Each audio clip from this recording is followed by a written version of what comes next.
ప్రభువైన యేసుక్రీస్తు నామంలో మీ అందరికీ వందనాలు తెలియజేస్తున్నానండి. అందరికీ ప్రైజ్ ది లార్డ్. బాగున్నారా? చిన్న వాక్యం చూసుకుందాం.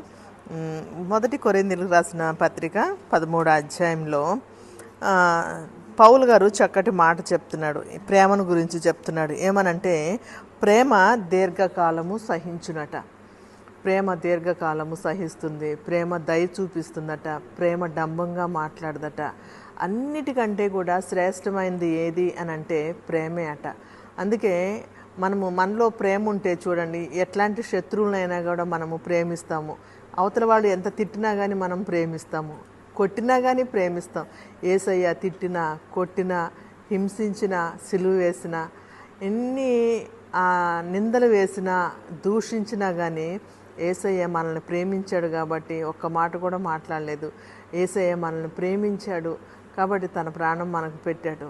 మనం కూడా మన శత్రువుల్ని ప్రేమించాలి. ఎంతమంది ఎన్ని అనుకుంటా అనుకోనివ్వండి, అవన్నీ కూడా దేవుడే చూసుకుంటాడు. మనం ఏం చేయాలంటే మన శత్రువులను సహితం కూడా మనము ప్రేమించాలి.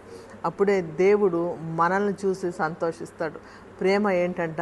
ప్రేమ దీర్ఘకాలము సహిస్తుందట. అంటే ఒకరోజు కాదు, 2 రోజులు కాదు, మన జీవితాంతము కూడా మన శత్రువులందరినీ కూడా మనము ప్రేమించాలి. మనల్ని ద్వేషించే వాళ్ళని కూడా మనము ప్రేమించాలి. దేవుడు ఏమంటాడంటే, నిన్ను ప్రేమించే వాళ్ళని నువ్వు ప్రేమిస్తే గొప్ప కాదు, కానీ నిన్ను ద్వేషించే శత్రువులను కూడా నువ్వు ప్రేమిస్తే అప్పుడు నీలో గొప్పతనం ఉన్నట్టు అని దేవుడు అంటాడు. కాబట్టి ఈ వాక్యం దేవుడు దీవించునుగాక. మన శత్రువులను సహితం మనం ప్రేమిద్దాం. వాక్యాన్ని తర్వాత దేవుని నామానికి మహిమకరంగా మనం జీవిద్దాం. దేవుడి చిన్న మాటలు దీవించునుగాక. Thank you. చిన్న ప్రేయర్ చేసుకుందాం. పరిశుద్ధుడా, మీకు వందనాలు చెల్లిస్తున్నాం. దేవానైనా ప్రతి ఒక్కరిని కూడా మేము క్షమించేవారముగా, ప్రేమించేవారముగా, నీవు మా పట్ల ఏ విధంగా నైనా నీ ప్రేమను చూపించావో అదేవిధంగా మేము కూడా ఇతరుల పట్ల నైనా ప్రేమను చూపించి నైనా నీవు చూపిన మార్గంలో మేము జీవించడానికి కృప చూపించండి. ఈ లైవ్ ప్రోగ్రాం చూస్తున్న ప్రతి ఒక్కరిని కూడా మీరు దీవించి ఆశీర్వదించమని యేసయ్య నామములో ప్రార్థిస్తున్నాం పరమ తండ్రి. ఆమేన్. Thank you.